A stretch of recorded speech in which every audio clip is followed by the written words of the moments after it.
నమస్కారం. తెలంగాణలో మళ్ళీ టీడీపీకి పునర్వైభవం రానుందా? ఇటీవల జరుగుతున్న చర్చలు సోషల్ మీడియాలో దీని చుట్టూ తిరుగుతుంది రాజకీయం అంతా. అంటే నేనేమంటున్నాను, నిష్పక్షపాతంగా ఆలోచించాలంటే కొన్ని పార్టీల పుట్టుక కానీ కొన్ని పార్టీల అంతర్ధానం కానీ చాలా విచిత్రంగా జరుగుతుంటాయి. అన్ని పార్టీలు పుట్టిన ప్రతి పార్టీ సక్సెస్ కాదు, ప్రతి పార్టీ కూడా బాగా పూర్తిగా పోయిందని చెప్పలేము. అందుకనే కాంగ్రెస్ పార్టీ పుట్టి నిన్నటికి 28 డిసెంబర్కు 139 సంవత్సరాలకి 140వ వాళ్ళు ప్రవేశించింది. అట్లాగే CPI communist party of India 99 సంవత్సరాలు నిన్నటికి డిసెంబర్ 26 నాటికి.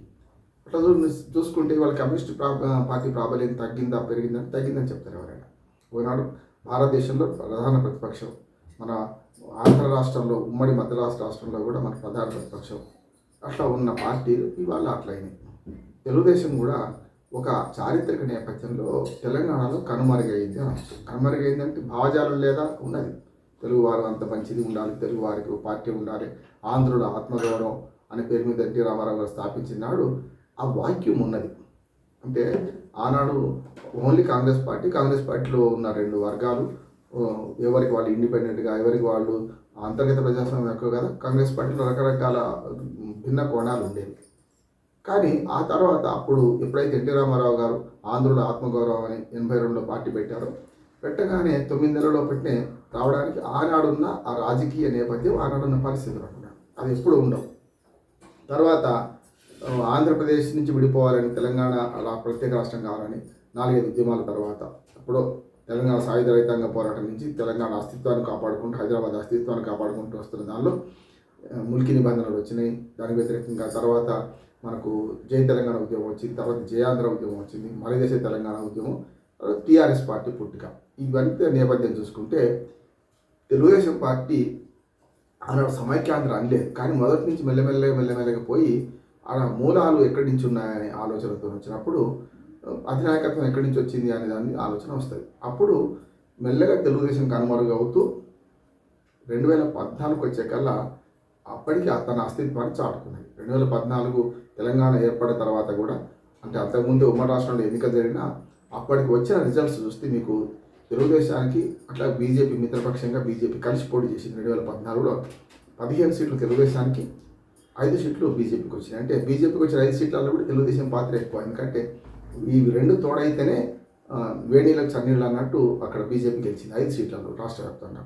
21 సీట్లు ప్రధాన ప్రతిపక్షానికి కాంగ్రెస్కి వచ్చినాయి, 63 సీట్లు మాత్రమే టీఆర్ఎస్కి వచ్చినాయి, 7 సీట్లు ఎంఐఎంకు అప్పుడు ఇప్పుడు 7 గ్యారెంటీ, 1 సిపిఎం 1 సిపిఐకి వచ్చింది. ఇంత భిన్నత్వంలో భిన్నత్వంగా వచ్చిన పార్టీ తెలంగాణలో అటువంటి పార్టీల పరిస్థితి ఉన్నది.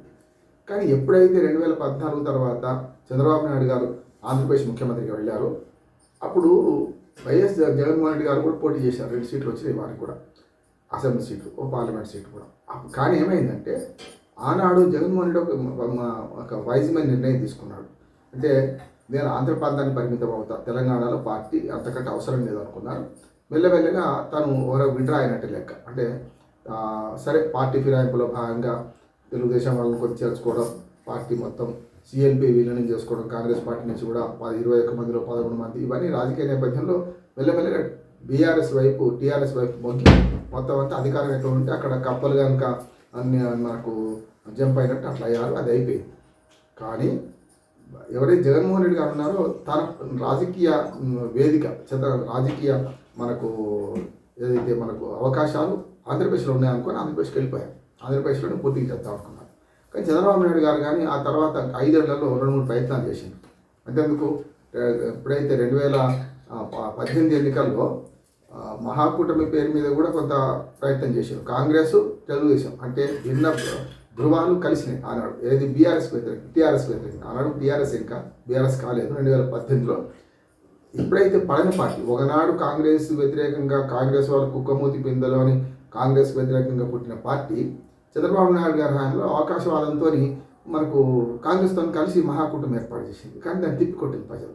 కేవలం 19 సీట్లకే దాన్ని పరిమితం చేసి తెలుగుదేశానికి ఏమీ సీట్లు రాకుండా 2 సీట్లు అట్లా వచ్చినట్టు రాకుండా చేసింది. అంటే అట్లా చూసుకుంటే ఆనాడు తెలుగుదేశం పార్టీ పట్ల 2 కళ్ళ సిద్ధాంతం అనే దాంతో కొంత వ్యతిరేకత పెరిగింది. ఇది పార్టీ మొండికేసిన పార్టీలకు కూడా అవకాశం ఇచ్చింది. తెలంగాణ వద్దు అన్న దానికి వ్యతిరేకమేమో అన్న బాపతు నిర్భయమును ప్రజలు ఆదరించారు. సరే మతపరంగా చూసుకుంటే అట్లాగే సిపిఎం లాంటి దాన్ని కూడా ఆదరించారు ఆనాడు ఒక సీట్తోని. అట్లానే వైఎస్ఆర్సీపీని కూడా ఒక 2 సీట్లు ఆదరించారు. కానీ ఎప్పుడైతే పూర్తిగా వద్దన్న పార్టీలను కూడా ఆదరించిన క్రమంలో మరి 2 కళ్ళ సిద్ధాంతం తెలుగు వారికి మేమంతా ఒకటే, అక్కడ ఇక్కడ అందరూ బాగుండాలి, ఆడ ఉండాలి ఈడ ఉండాలి అన్న తెలుగుదేశం పార్టీ ఎందుకు తిరస్కరించారు అనేది ఆత్మపరిశీలన చేసుకోవాలి తెలుగుదేశం పార్టీ.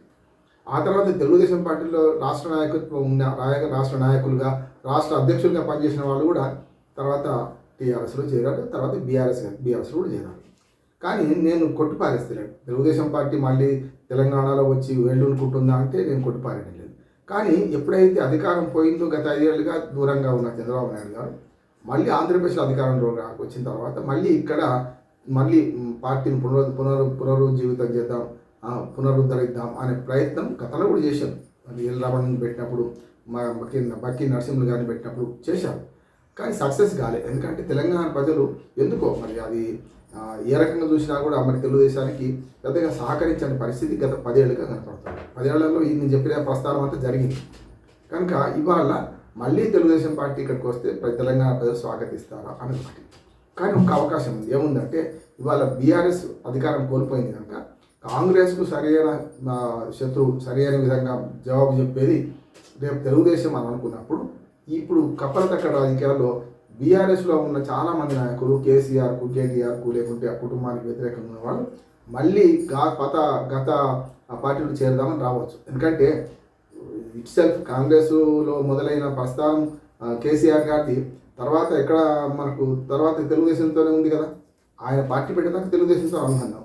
కనుక ఇవాళ బీఆర్ఎస్ పార్టీలో కానీ అంతకుముందు టీఆర్ఎస్ పార్టీలో కానీ ఈ 2 వ్యక్తులు ప్రధానంగా ఏర్పడతారు 2 పార్టీల నుంచి. ఒకటి తెలుగుదేశం నుంచి వచ్చిన వాళ్ళు చాలామంది, పెద్ద బీజేపీ నుంచి రాలే కానీ కమ్యూనిస్ట్ పార్టీ నుంచి బీజేపీ భావజాలం ఉన్న వాళ్ళు కూడా కొందరు అప్పుడు ఏది తెలంగాణ ప్రత్యేక రాష్ట్రం కోసం వాళ్ళు వచ్చారు, కలిసి వచ్చారు.